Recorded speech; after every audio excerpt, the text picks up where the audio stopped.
Paleo டயட்ல நாம அதிக கொழுப்பு, சரியான புரதம், குறைந்த அளவு கார்போஹைட்ரேட் அப்படின்னு பரிந்துரை பண்றோம்.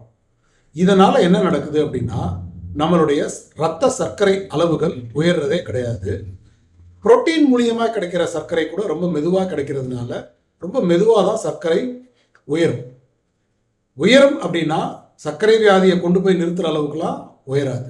இதுல நாம எடுக்கிற கொழுப்பு 1% கூட சர்க்கரையை உயர்த்தாது. சாதாரணமாக கார்போஹைட்ரேட்டோட எடுக்கிற கொழுப்பு என்ன பண்ணும்னா சர்க்கரையுடைய செரிமானத்தை தான் டிலே பண்ணும். ஆனால் நம்ம கொழுப்பு மட்டுமே எடுக்கும் பொழுது சுத்தமாக சர்க்கரை அளவுகளை ஏற்றவே ஏற்றாது.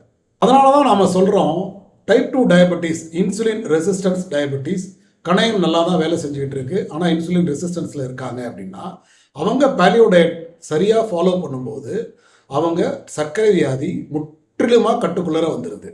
அதே நேரத்தில் டைப் 1 டயபெட்டிஸ், கணையம் கெட்டு போய் இன்சுலின் தேவைப்படுறவங்க கூட ஒரு சரியான பேலியோ டயட்டில் இருக்கும் பொழுது குறைவான அளவு இன்சுலின், ஓரளவு மருந்து மாத்திரைகளோட டைப் 1 டயபெட்டிஸையும் கட்டுக்குள்ளே வைக்க முடியும். ஸோ பேலியோ டயட் அப்படின்றது டைப் 1 டயபெட்டிஸ்க்கும் சரி, டைப் 2 டயபெட்டிஸ்க்கும் சரி ஒரு சரியான உணவு முறை தான்.